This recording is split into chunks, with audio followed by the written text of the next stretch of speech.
fundamentally transform education, because finally we have the data that will help us optimize and make much more effective the learning tools and the learning materials that we use to make sense of the world.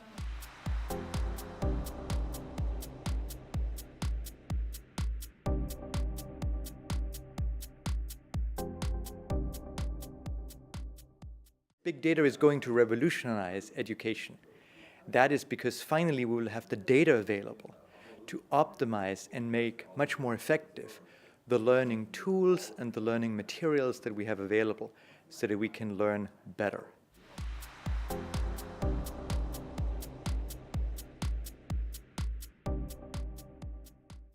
There is a fundamental risk involved in this, as more and more students are being tracked and captured by big data analytics, that what used to be an open plane, namely their future, suddenly may be much more predictable and therefore much more predicted, turning into something that cannot be chosen at will, but is chosen for somebody.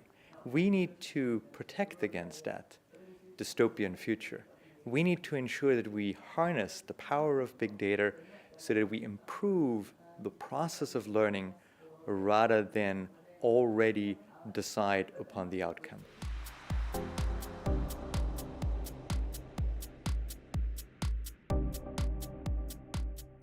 Some universities see big data as a chance to become more efficient.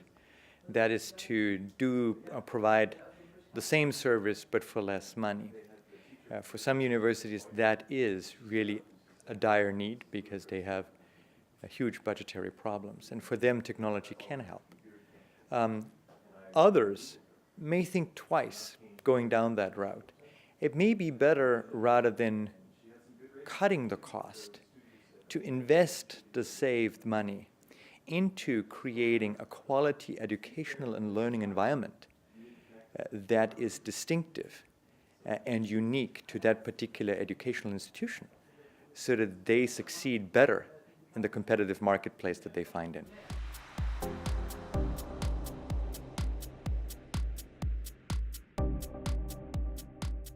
What we need to discuss eminently more are both our abilities to capture data and who do we let capture that data. Shall we stick entirely to existing institutions who have not been particularly good in capturing the data in the past? Or shall we try to get some expert help from elsewhere? And under what conditions?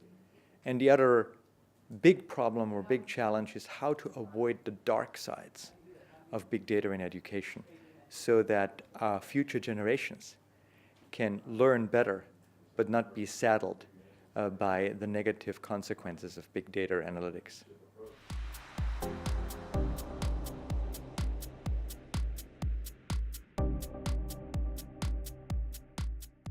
I think, without question, the biggest development has been what we now call MOOCs.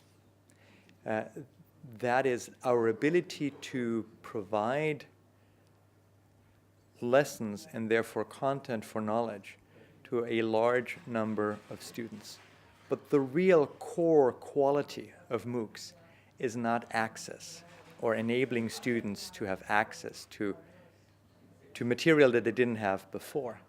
But the main core element of MOOCs is that they collect data about the process of learning, thereby enabling us for the first time at scale to understand how human beings are learning.